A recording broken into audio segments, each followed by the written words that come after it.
Hey guys, welcome back to another members video, the directors or creator commentary for 3IAtlas video. If anyone knows me, I'm quite vocal regarding Avi Loeb and some of the comments he made about 3IAtlas. I'm very clear. 3IAtlas has always been a comet, and the sensationalism around what Avi Loeb has done, I've made more than my share of jokes, but let's go through the video, and I'll go through some of my ideas or thought process in sort of doing the video, some of the images, how I did them, why I did them, the scripting. You know, it's one of the most important things in doing a video, and it's going to take you the longest if you do a YouTube video. It's the scripting. You can have AI help you out, but it's got to be in your own words, right? You've got to be able to put it in a structure that is in your own words. You can't have AI do the work for you like so many channels do it.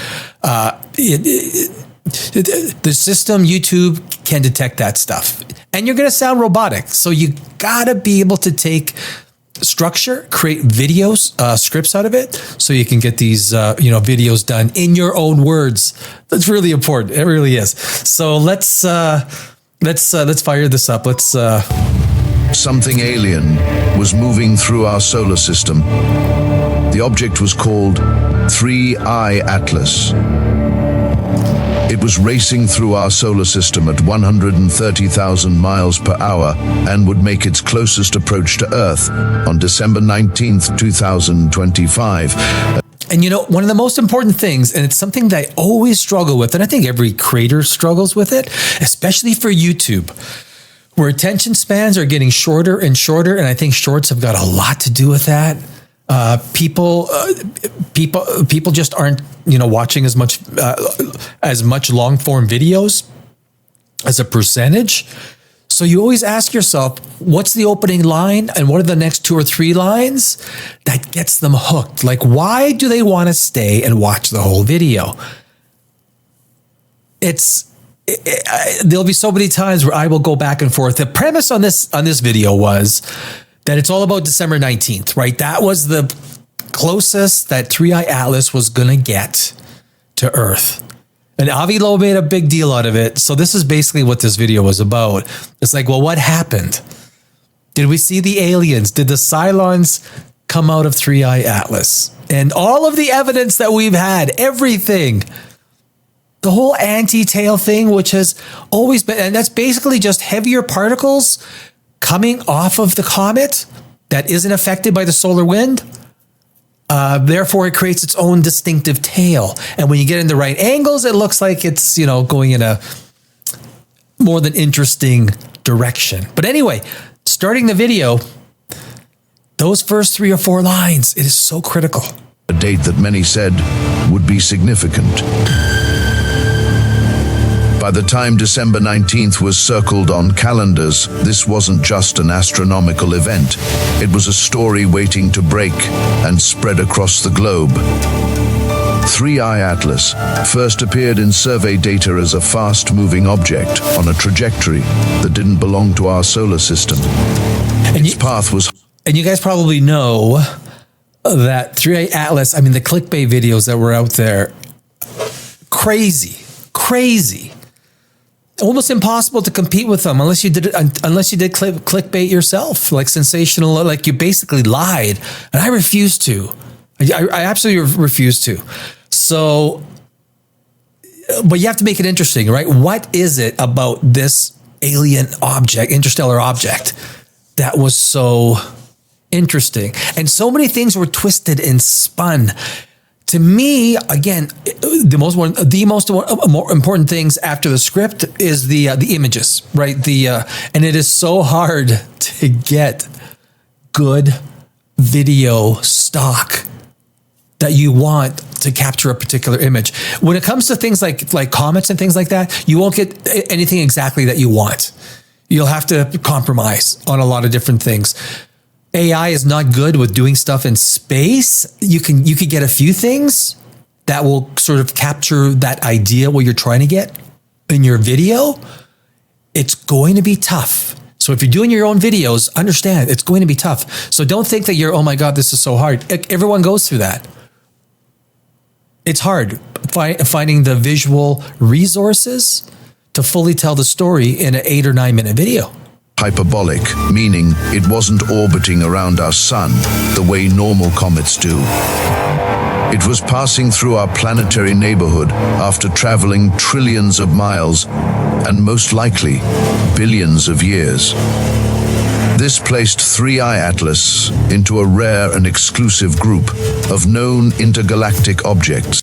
That's one of the visuals I love right there, and it's I've used it a few times. It's basically, and the video is actually a lot longer. This piece, it goes back to Saturn, I believe, but this comet comes in right around Mars and it flies into Earth, and it really is it's good CGI. It's a well done piece of stock video when it comes to comets. I mean, it's great, especially since it's flying close by the planets, right? Only 2 other interstellar visitors had ever been confirmed before. A third was not just noteworthy, it was historic. At first, the discussion great picture of the coma, grounded in cometary science. Astronomers refined its orbit, confirmed its interstellar origin, and began monitoring its brightness. And this one is actually, it's an image which they've animated. And a lot of the times, this is how some of the images go, and it's pretty cool, and it's fairly long. And what a lot of times I also do when you get some of these video things, it's a video comment, it'll be an 8-second clip, and I will cut it down and go 70% speed, because it's already going too fast. You don't want it to that fast. And then you actually can get an 8-second clip to be 12 seconds, 13, sometimes even 15 seconds. But the problem is your frame rate. Your frame rate almost gets cut in half and you lose a lot of quality, right? So, but a lot of times you can get a lot more time usage out of a video, a piece of stock video that you've got, just by slowing it down. And it works really good. Early observations suggested it might be comet-like, possibly venting material as sunlight warmed its surface. That alone was fascinating. This alien object that formed around another star trillions of miles away was revealing itself to us. Fascination has a way of attracting interpretation. And when interpretation takes itself in imaginative directions, it turns into speculation. That was I had a hard time getting that one right. I still can't get. But basically, it's like the human imagination will take things, and we see it with aliens, we see it with Egypt, we see it with comets. They will take it, and the imagination will create a speculative ideas, especially if there's this proposition that there's weird things going on that we can't explain. Now, those things were way overblown with 3IAtlas, right? Avi Loeb, look, he got a Netflix deal out of it, so he's okay, right? But the sensationalism. Again, and this is a great, again, another great piece of, you see a comet that was broken up, and you see that swirling white and blue, dust particles all over the place, CO2 particles. It's a great image. As public attention grew, one voice began cutting through the noise more loudly than the rest. Here he comes. Harvard astronomer Avi Loeb.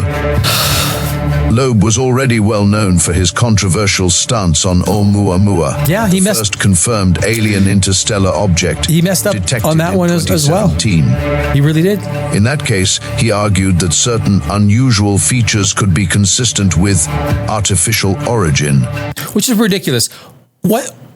One thing that we learned, not claiming certainty but asking provocative questions others wouldn't. One thing that we learned about Oumuamua, or we didn't learn about Oumuamua, we really did not know what it looked like. We had no idea. This whole idea that it's cigar shaped or it looks like a long, we don't know that. It could be there was a bunch of loosely, rocks that were together. And it wasn't a big, long thing. We do not know what it looked like. Everything that you see is an artist's rendition. And it is not what it looks like. It is not confirmed that it was long and cigar-shaped.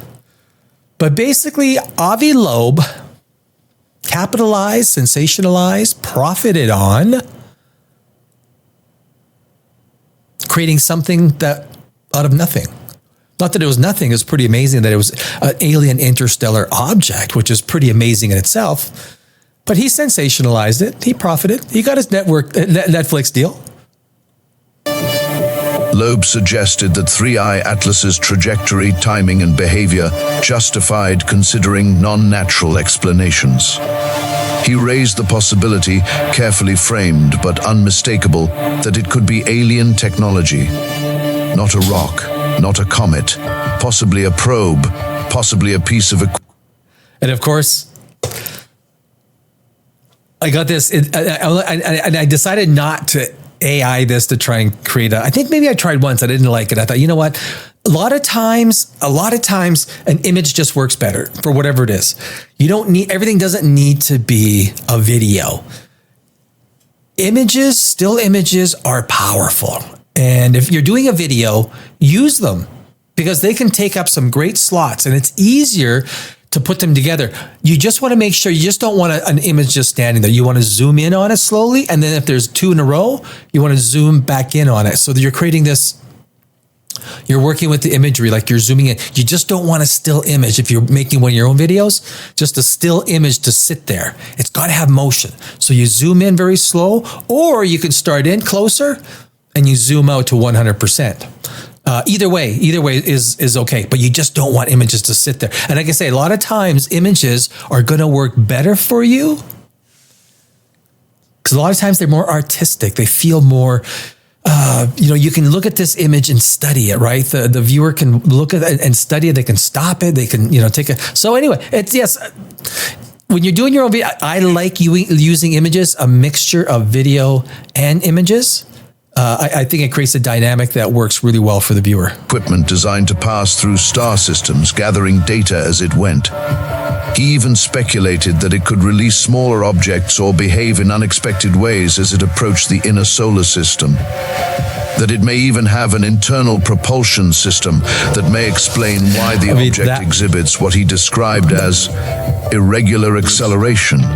It's just outgassing. Online, the idea spread rapidly. Some people latched onto the notion immediately. It's just outgassing, vast, right? They argued. Intelligent life is statistically likely. This is a good image too, right? The alien spaceship. It's a good, strong image. Interstellar space. Others went further, treating the idea not as speculation, but as expectation, as though it was a matter of fact. Videos, posts, and forums filled with predictions about course changes, deliberate maneuvers, or hidden behavior waiting to be revealed at just the right moment. And of course, that stuff, it's absolutely ridiculous, right? And the clickbaiters were just making such a big deal. I know they were getting clicks, right? They were getting clicks. They were sensational, literally just lying. And all it is the outgassing, right? When a comet comes close, because a comet is different than an asteroid, right? An asteroid comes basically from the asteroid belt. Comets come, in this case, from outside of our solar system, but basically they come from the Kuiper belt. Comets from way out there, and they have ice and rock. Basically, an asteroid is just rock. When it comes into our atmosphere, it's a meteor. When it hits the ground, it's a meteorite. Those are the distinctions between all those. So when a comet comes close, because it has ice in it, different kinds of ice. In the case of 3IAtlas, it was CO2 ice, right? And so its expulsion, this stuff just shoots out of the comet. It just explodes coming out. And of course, we know what it is, but people just twist it. In this case, Avi Loeb was the catalyst that made the clickbait possible. On the other side were the majority of astronomers who watched the same object and saw something far less dramatic. They saw an interstellar body behaving in ways that fit known physics. They argued that fast, irregular movements were expected for an object not bound to the sun. Changes in brightness could be easily explained by outgassing. Right, there you go. Of a stable shape wasn't suspicious. Comets are chaotic by nature.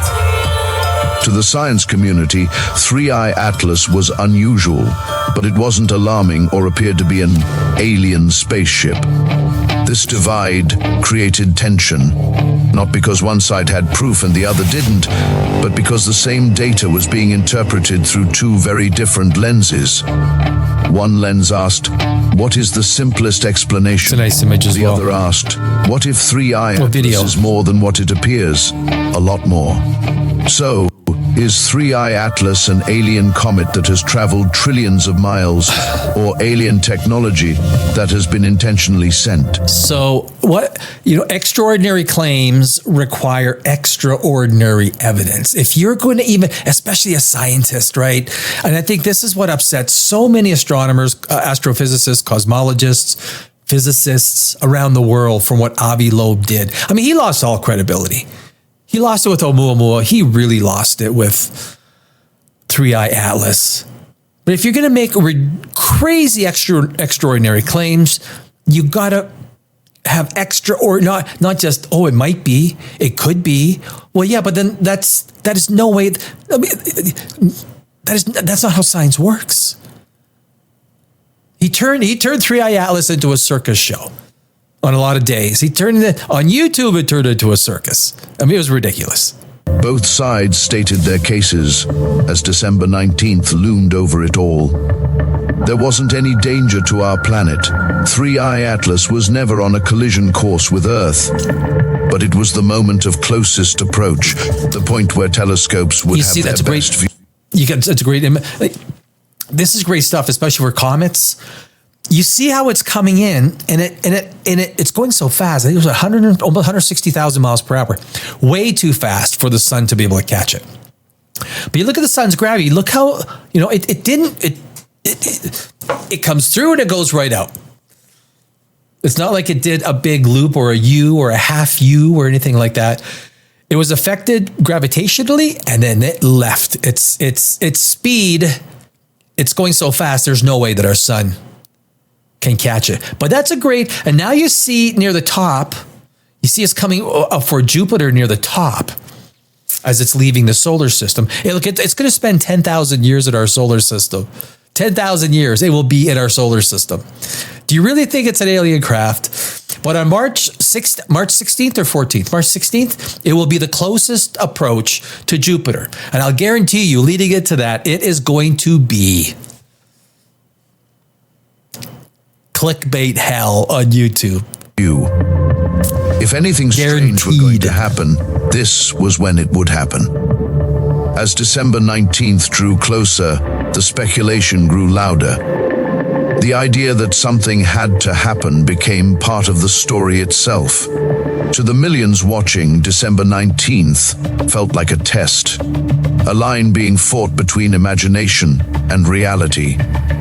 A moment. And again, December 19th, that was the time where 3IAtlas was going to be at its closest to Earth.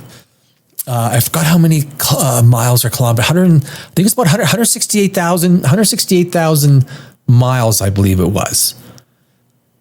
I believe almost, yeah, million, not thousand, million, almost 2 AUs, 168 million miles from Earth, almost 2 astronomical units. On December 19th. And I was live that night online on YouTube. And were you surprised to hear that nothing happened? Where we might finally discover whether humanity was alone in our galaxy, or maybe even being watched. As the moment drew closer, both sides nervously waited. Then, December 19th arrived. 3IAtlas reached its closest point to Earth, traveling through our inner solar system under intense study and observation. Hundreds of thousands of telescopes tracked its movement in detail. And we saw nothing. From all over the globe measured its brightness, rotation, and behavior. That shouldn't be a Scientists surprise. watched It really closely shouldn't. for anything that looked out of the ordinary. And that's where the questions surrounding 3IAtlas may have finally been answered. The object did not alter course or accelerate unexpectedly. Nothing happened. It did not release smaller objects. No. It did not emit unexplained signals. Its No. brightness rose and fell in ways consistent with natural material reacting to solar heat. As a comet would. Its trajectory remained stable, shaped by gravity alone. In every measurable way, it behaved like what the more cautious scientists had predicted all along. Not even cautious. A stellar object following the rules of physics. Rational scientists, rational cosmologists. I mean, the only one being an idiot was Avi Loeb. I mean, let's just be real about it. He's being stupid. I mean, ridiculous. He got his Netflix deal. He's okay. What we saw wasn't evidence of alien technology. It was evidence that 3IAtlas was an alien visitor made of rock and ice, and not an alien spaceship. This outcome followed a familiar pattern. With Oumuamua, Loeb argued for artificial possibilities long after natural explanations emerged. With interstellar meteors, he suggested recovered fragments might be technological, despite a lack of verified data. And I think here, we go back to, let's say, talking on how to, constructing a YouTube video. Near the end, it's always that call it the first 50% of the video. The earlier on in every video, the more important that time is, right? You want to kind of keep asking questions throughout the video, asking questions, giving a payoff, asking questions, sort of luring them in, giving them a payoff. And once you start getting to about 70, 80% of the video, you're probably going to keep most people to the end. So you want to keep all of your good visuals, keep them up front. You got to front load everything.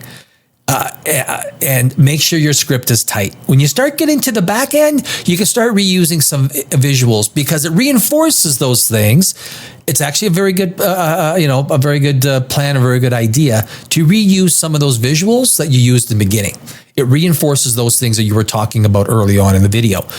So you don't have to be scared about reusing it. Sometimes, I think in this one, I used one or two pieces 3 times strategically because it just fit and there wasn't that much video or still pictures to work with.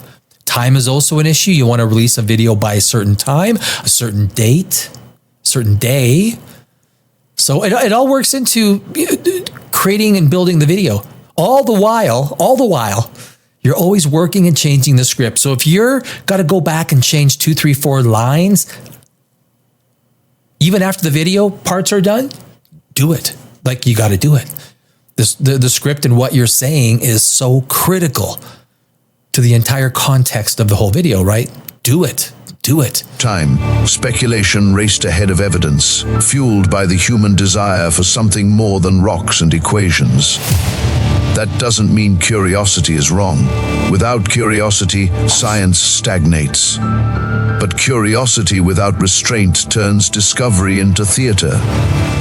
When extraordinary ideas are promoted without extraordinary evidence, expectations grow faster than understanding. And that's critical. December 19th didn't end the search for life beyond. Expectations grow faster than understanding. When you expect too much or your imagination speculates beyond the part of understanding or knowledge, that's where you got to fill the gap. And usually you're filling the gap with God or aliens, right? One of the two. Earth. It didn't disprove alien intelligence. What it did do was remind us how science actually works. Yep, exactly. 3IAtlas remains one of the most important visitors to our solar system. It gives us real data about worlds beyond our own. And that knowledge will last far longer than speculation of alien spacecraft ever could. Well, I hope you enjoyed our video on 3IAtlas. And there you go. That is me. Please like and subscribe. It helps the channel a lot. So yeah, it's one of these videos, like I said, if I would have went more clickbait in this video, like so many channels did, who got hundreds of thousands, some got millions of views because they sensationalize. They're talking about aliens that, they're coming out of the craft and they're expected to land sometime later this week. We've heard signals that are, that are alien voices. This is the stuff that they were saying, right? And for me, it's just not a place I want to go, especially from a science perspective. But when you construct your videos, especially like this one, so one of the hardest one, like I say, was the getting the assets, getting the video assets, getting really good. Now, getting asteroid and comet assets from AI is easier. It still doesn't treat substance, gas, dust in a vacuum. It treats it as it would within our atmosphere, not within a vacuum. It's still a problem. Hopefully one of these models comes out with the first one that says, no, we got it. They'll get a lot of business from space documentary people. And, but it's always gonna be one of those problems. And always remember the script. There's no such thing as a perfect script. And if you're letting AI write your scripts, you're going to crash and burn. It can help you with the scripts. It absolutely can. It can help you rewording sentences. It can help you with ideas. It can help you with, fact checking. AI does make mistakes. It makes a lot of mistakes. So you got to be careful.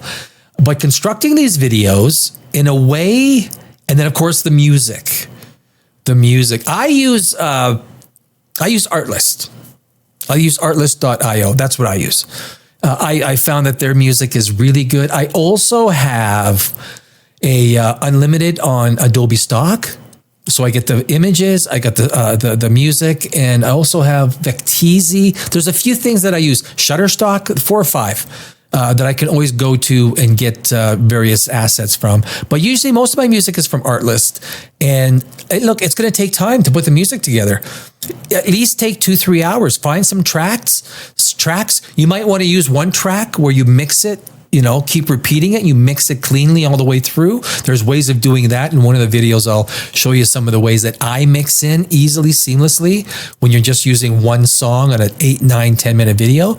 A lot of times I'll use depending on the feel or the emotionality of the script or the subject matter. I'll use different pacing, different emotional, some maybe more in a minor key, some more in a major key. Some I want background vocals because it's more angelic, more inspiring. All this stuff matters when you're doing videos. And you don't want to be just clinical and put these things out there without having sort of some real emotional stuff behind it. And look, you've probably heard it before. YouTube is a marathon, not a sprint. And especially in some niches, it's all about building a base, right? And once you have that solid catalog, you have endless shorts, you have endless different ways you can clip them. You have a catalog that is evergreen. It doesn't get old.